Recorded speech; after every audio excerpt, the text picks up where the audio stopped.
Hello प्यारे बच्चों, कैसे आप सब लोग। मैं सतीश जोशी केसीसी के इस प्लेटफॉर्म पर आप सभी का एक बार फिर से तहे दिल से स्वागत करता हूं। बच्चों, आज हम सीबीएसई का सैंपल पेपर एनालिसिस करेंगे फिजिक्स का कि कौन से सेक्शन के अंदर कितने मार्क्स के क्वेश्चंस आ रहे हैं, कौन से सेक्शन के अंदर किस चैप्टर में से ज्यादा क्वेश्चन पुट अप हो रहे हैं, किस में से एमसीक्यूज आ रहे हैं, किस में से जो है डेरिवेशंस आ रहे हैं और किस में से जो है आपके न्यूमेरिकल्स बन रहे हैं। और मोस्ट इंपोर्टेंट चीज क्या रहेगी इस बार, ये भी बताइए सर। ठीक है, तो पूरा डिटेल में एनालिसिस किया है आपके भाई ने। निश्चिंत रहिए, सारी चीजें बताई जाएगी। बस आप पेपर ले लीजिए, सैंपल पेपर निकाल लीजिए और लिखते जाइए उसके ऊपर जो जो मैं लिखा रहा हूं आपके सामने ऑन स्पॉट। ठीक है, पेपर है मेरे सामने, पेपर खुला है, मैं एक एक क्वेश्चन रीड करके आपको बता रहा हूं कि किस में से कौन सा क्वेश्चन आया हुआ है। ठीक है, तो सबसे पहले हम बात करते हैं। देखो, सबसे पहले सीबीएसई ने बोला है कि इस बार 33 क्वेश्चंस होंगे। ठीक है, कितने 33, मतलब 33 क्वेश्चन होंगे, कुछ पैटर्न चेंज नहीं किया इस बार उन्होंने। ठीक है, उसके बाद दिस क्वेश्चन पेपर है 5 सेक्शन। कितने सेक्शन है? 5 सेक्शन है बच्चों। A section, B section, C section, D section and E section. 1 2 3 4 और ये 5 सेक्शन हो गए। ठीक है, उसके बाद इन्होंने क्या किया, all the sections are compulsory. सारे क्वेश्चंस को करना कंपलसरी है, एक भी क्वेश्चन छोड़ना नहीं है। ठीक है, सेक्शन ए के अंदर अगर बात करें तो 16 क्वेश्चंस जो है मिलेंगे आपको। कितने क्वेश्चंस मिलेंगे? 16। ठीक है, इसके अंदर इन्होंने बताया 12 MCQ and 4 assertion reason questions है, यानी कि आपको 12 तो मिलेंगे एमसीक्यू और 4 आपको मिलेंगे असेसर रीजन के क्वेश्चन बच्चों। ठीक है, और ये सारे के सारे 1 मार्क्स के क्वेश्चन होंगे, तो यानी कि 16 मार्क्स जो है यहां से सेक्शन ए से आएंगे आपके। उसके बाद अपन बात करते हैं सेक्शन बी की, तो कंटेन 5 क्वेश्चंस। ठीक है, 5 क्वेश्चन। कितने क्वेश्चन होंगे इसके अंदर? 5 क्वेश्चन होंगे। ठीक है, ऑफ 2 मार्क्स, यानी कि 2 मार्क्स के होंगे। ठीक है, इंटू 2 कर दो इसको, तो ये हो गया 10 मार्क्स का सेक्शन आपका। ठीक है, उसके बाद सी सेक्शन की तरफ मूव करते हैं। Contain 7 questions 3 marks. ठीक है, 7 क्वेश्चन होंगे और ये 3 मार्क्स का, यानी कि 21 मार्क्स का ये पोर्शन हो गया आपके। ठीक है, section D 2 case base study question आएंगे, मतलब केस स्टडी आएगी तुम्हारे। ठीक है, 4 मार्क्स का क्वेश्चन रहेगा, यानी कि 2 होंगे और 4 मार्क्स क्या, यानी कि 8 मार्क्स का क्वेश्चन हो गया। उसके बाद 3 लॉन्ग आंसर टाइप क्वेश्चन आएंगे 5 में, यानी कि ये 5 मार्क्स का, तो ये 50 नंबर ये हो जाएंगे। ठीक है, तो ये कुछ सेक्शन रहेगा, ध्यान रखिएगा। फर्स्ट में आपके कैसे क्वेश्चन आ रहे हैं, सेकेंड में, थर्ड, फोर्थ और ये 5th। ठीक है, देख लीजिए किसका ज्यादा कंटेन हो रहा है। ठीक है, ये 16, 16 और ये 21, तो ये सेक्शन तो आपको कंपल्सरी अटेंड करना ही करना है। और ये देखो, ठीक है, इसके अंदर 3 क्वेश्चन आएंगे, वो 3 क्वेश्चन आप प्रैक्टिस करोगे तो हो जाएगा, क्योंकि मैं चैप्टर भी बताऊंगा किस किस चैप्टर में से पुटअप होंगे ये। ठीक है, पेपर पैटर्न चेंज नहीं होगा। अगर चेंज होता है तो नॉर्मल सी चीजें चेंज होती है, पूरा एकदम डिजास्टर चेंज नहीं आएगा, ये भी ध्यान रखिएगा बच्चों। ठीक है, तो बात करते हैं नेक्स्ट लेवल में। अब नेक्स्ट सेक्शन ए की अगर बात करें तो सुनो, सेक्शन ए में जो फर्स्ट क्वेश्चन आपका पूछा गया है, एक इलेक्ट्रिक फील्ड का वाला क्वेश्चन पूछा गया है, x and why the potential. तो पोटेंशियल यानी कि सेकंड चैप्टर का क्वेश्चन है ये, लिख लो बच्चा। ठीक है, जो आपका फर्स्ट एमसीक्यू मिलेगा वो सेकंड चैप्टर में से मिलेगा। थर्ड क्या क्वेश्चन कह रहा है, the conducting wire of the, ये भी आपका सेकंड चैप्टर का क्वेश्चन है बच्चों। ठीक है, थर्ड क्वेश्चन क्या कह रहा है? थर्ड क्वेश्चन देखो, a long straight wire of a circular cross section of A radius carry the steady current I, current is uniformly distributed cross section area, the ratio of magnitude of magnetic field at the above। yes, ये आपका हो गया fourth chapter में से question आएगा। ठीक है, the diffraction, diffraction आपका किस में से? 10 चैप्टर में से। ठीक है, द कैपेसिटर कंसिस्ट, कैपेसिटर किस में आ रहा है? थर्ड चैप्टर में से। ठीक है, लिखते जाइए साथ साथ में। ठीक है, उसके बाद एलसीआर सर्किट किसके अंदर है? 7 नंबर चैप्टर के अंदर। ठीक है, तो ये 7 देख लो, ये आपके जो है क्वेश्चंस मिले। देखो एमसीक्यू, सेकंड चैप्टर में 2 एमसीक्यू आ गए, फोर्थ चैप्टर में अभी तक 1 आया, 10 में 1 आया, थर्ड में 1 और 7th में 1। अभी और बात करते हैं। ठीक है, उसके बाद ये चैप्टर नंबर देखो, इंफ्रारेड रेडियो ये वगैरह इनकी यूजेस दे रखे हैं, तो ये 8 चैप्टर में से है। ठीक है, the distance of closest approach, closest approach अपन ने पढ़ा था एटम वाले चैप्टर में ना, 12। उसके बाद a point is object centre of glass sphere of 6, refractive index आ गया, किसका हो गया बताओ? 9 चैप्टर, लाइट वाले चैप्टर में से। ठीक है, CD compact dispersion observation diffraction किस में पढ़ते हो? 10 चैप्टर में से। देखो 10 चैप्टर में से 2 हो गए तुम्हारे, एक इधर आ गया और एक इधर आ गया। ठीक है, उसके बाद चलो next, the number of electron made available for the condition bye dopant. Dopant किस में था, डोपिंग वगैरह किसमें था, 14 नंबर चैप्टर सेमीकंडक्टर वाले में से।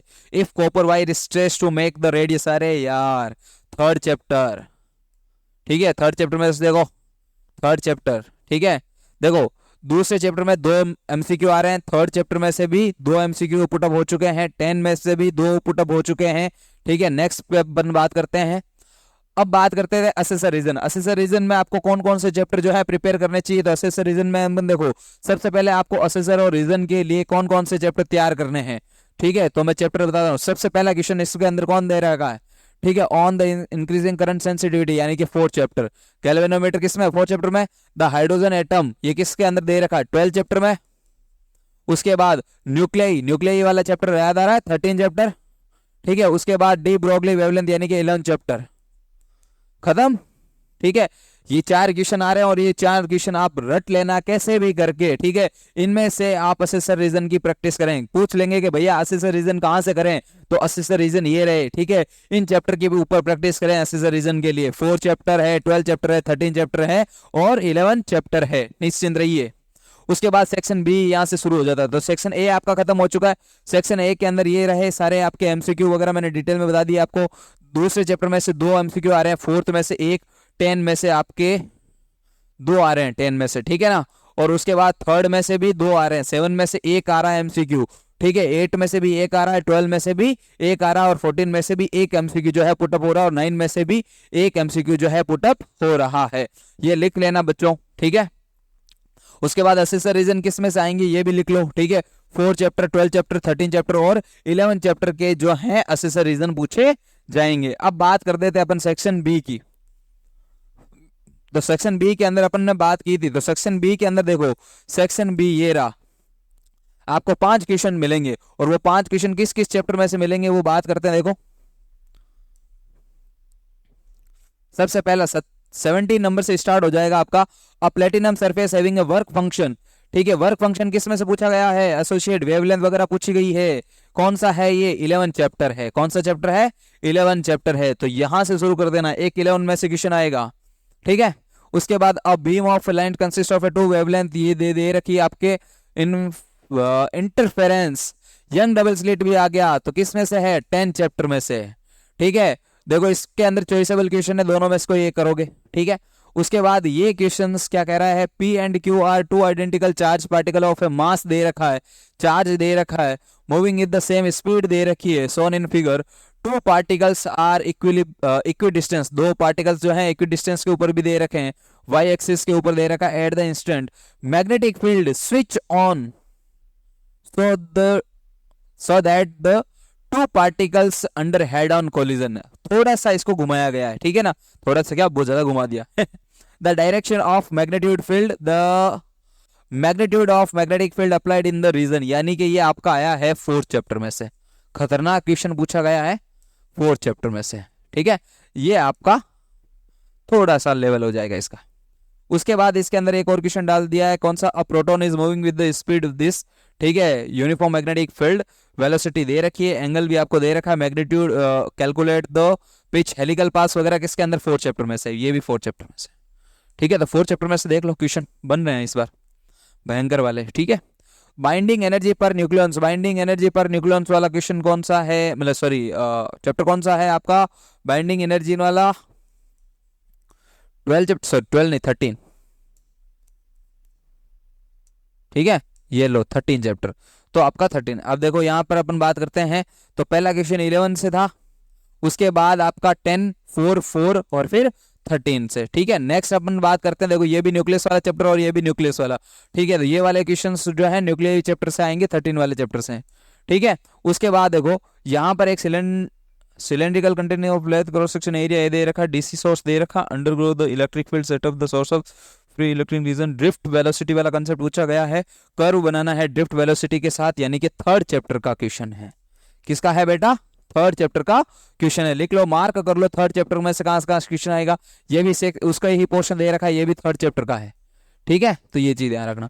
अब देखो डायग्राम दिख गया, मैं डायरेक्ट बता सकता हूं, डायग्राम दिखने के बाद ये किससे है, 14 चैप्टर में से, ठीक है। 14 में से पहले क्वेश्चन आ रखा है क्या सर, पहले अभी तक नहीं आया है, ठीक है। तो इस सेक्शन में 14 में एक क्वेश्चन आ रहा है, ठीक है। उसके बाद ये भी 14 का क्वेश्चन है,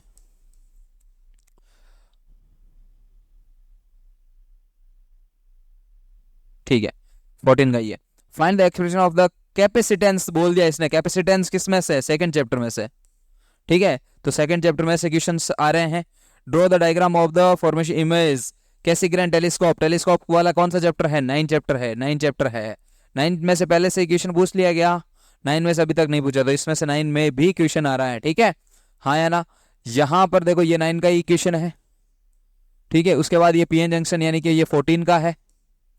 उसके बाद the body of holding a smooth hollow and non conducting pipe vertically with the charge particle 10, ये लो, ये भी 4th चैप्टर का क्वेश्चन है, बहुत खतरनाक दे रखा है इन्होंने भी, ठीक है। अब यहां से 27 वाला क्वेश्चन कौन सा है, ये आपका क्वेश्चन पुटअप हो रहा है, देखो डायग्राम से पता चल रहा है 9 चैप्टर, ठीक है, प्रिज्म दे रखा है, 9 चैप्टर से क्वेश्चन पूछा गया है। ये भी आपका 9 चैप्टर से क्वेश्चन पूछा गया है, ठीक है, ये भी 9 चैप्टर का क्वेश्चन है, ठीक है। गॉस लॉ पता है क्या आ रहा है, गॉस लॉ कहां से आ रहा है, फर्स्ट चैप्टर में से एक क्वेश्चन। अभी तक देखो फर्स्ट चैप्टर में से कोई बड़ा क्वेश्चन नहीं था, न्यूमेरिकल नहीं था, इस जगह पे आके अटका है 28 के ऊपर। अब अपन सेक्शन डी की बात करते हैं, अपने बी और सी को कंप्लीट कर लिया, ठीक है। बी और सी में मैंने बता दिया कौन कौन से चैप्टर्स आ रहे हैं, ठीक है। देखो कहां गया बी, बी आ जाओ भाई, ये रहा बी। बी में से 11 चैप्टर, उसके बाद देखो 10 चैप्टर, 4 चैप्टर, 4 चैप्टर और 13। उसके बाद यहां पर आ रहा है तुम्हारे 3rd चैप्टर, हाँ या ना। उसके बाद ये 3rd चैप्टर, यहां तक पोर्शन खत्म। फिर यहां से सेक्शन सी शुरू हो जाता है, सेक्शन सी में से देखो 14 क्वेश्चन आ रहा है, तो 14 में से आ रहा है, सेकंड में से आ रहा है, 9 में से आ रहा है, ठीक है। उसके बाद 14, 9, ठीक है, 4 और देखो 4 में से इस बार बहुत ज्यादा क्वेश्चन आ रहे हैं, और 9 चैप्टर, ठीक है, 9 और 4, ये ध्यान रखना, 4 और 9 में से बहुत ज्यादा क्वेश्चन आ रहे हैं, ठीक है। ये देखो एक और 9 क्वेश्चन, मतलब 9 चैप्टर्स में से, ठीक है, और ये 1 चैप्टर में से, फर्स्ट चैप्टर में से। अब ये लो केस स्टडी बेस, इसमें बोल दिया ऊपर वैसे तो motion of charge in magnetic field, ये अपन ने 4th चैप्टर में से पढ़ा था, ठीक है। ये एक और आ गया 4th चैप्टर में से, इसमें एमसीक्यू वगैरह दे रखे हैं, ये डिटेल में केस स्टडी के बेस पे क्वेश्चन है। दूसरा क्या दे रखा, the phenomena of emission electron metallic surface the suitable frequency incident, ठीक है। फोटो इलेक्ट्रिक इफेक्ट किसमें से, 11 में से, यस या नो ब्रो, ठीक है। धुआं, ठीक है, टेंशन ना ले, अभी मैं तुमको डिटेल एनालिसिस करवा रहा हूँ, ठीक है। इसको चैनल को सब्सक्राइब कर देना, लाइक कर देना और ज्यादा से ज्यादा शेयर कर देना बच्चों।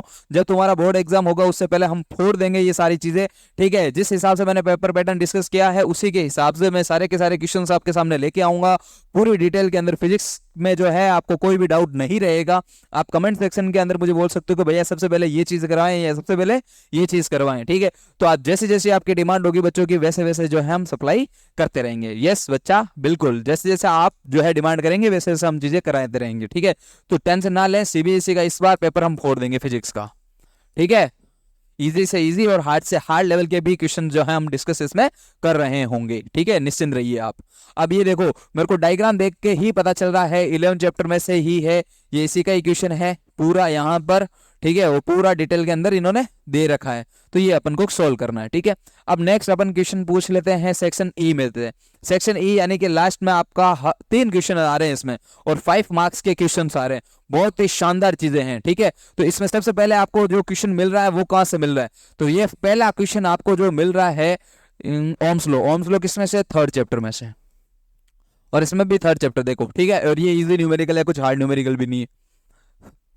किरचॉफ लॉ पूछा है, ये आप देख के डर गए होंगे, लेकिन हम इसके ऊपर डिटेल में प्रैक्टिस करेंगे तब आपको मैं डिटेल में बताऊंगा, अभी डराऊंगा नहीं, ठीक है। तो ये भी जो इसके ऑप्शन में आ रहा है वो भी 3rd क्वेश्चन में आ रहा है, तो 3rd क्वेश्चन जैसे ऑप्शन में अगर क्वेश्चन आएंगे तो उसी चैप्टर का आएगा, ठीक है। उसके बाद देखो ये भी इसी का चॉइसेबल, ठीक है, ये दे रखा है सेकंड। 32 पे कौन आ रहा है, level diagram and number of facial, 7 chapter में से, नहीं नहीं नहीं नहीं नहीं 7 चैप्टर में से नहीं है, इसने पूरा पढ़ो। देखो derive the expression of the instantaneous value of EMF, ठीक है, निब्बा साइन थीटा करके एक फॉर्मूला आएगा, ठीक है, ये वाला। तो ये ईएमएफ अपन निकालते हैं, तो ईएमएफ अपन 6 चैप्टर में भी निकालते हैं, ये चीज ध्यान रखना। कोई कोई इसको 7 चैप्टर में भी करा देता है, तो दोनों में से आप कोई सा भी कंसिडर कर सकते हैं, लेकिन इसका मतलब ये नहीं कि आप 6 चैप्टर को छोड़ के चले जाए। अभी आपने अगर नोटिस किया हो 6 चैप्टर में से कोई सा भी क्वेश्चन नहीं आया था, ठीक है, तो काफी जगह बच्चों को लग रहा है कि 6 में से क्वेश्चन नहीं आएगा, नहीं आएगा, ठीक है ना, ये रहा आपके पास। ठीक है, उसके बाद देखो इसका सेकंड क्वेश्चन दिया इन्होंने, with the help of a diagram explain the principle of device change लो। ये आपको ऐसे जनरेटर समझाना पूरा, यानी कि 7 चैप्टर दे रखा है इन्होंने यहाँ पर। ठीक है, 6 और 7 को मिक्स करके क्वेश्चन बनाया इन्होंने। ठीक है, समझ जाओ। Refractive telescope 9 chapter. ठीक है, ये पूरा 9, कंपाउंड माइक्रोस्कोप ये वगैरह सब 9 चैप्टर में से है। ठीक है ना, तो थर्ड सेक्शन जो आपको मिलने वाला है इसमें देखो 3, 6, 7 और आपका 9। ठीक है, इसको एक यूनिट मान लो।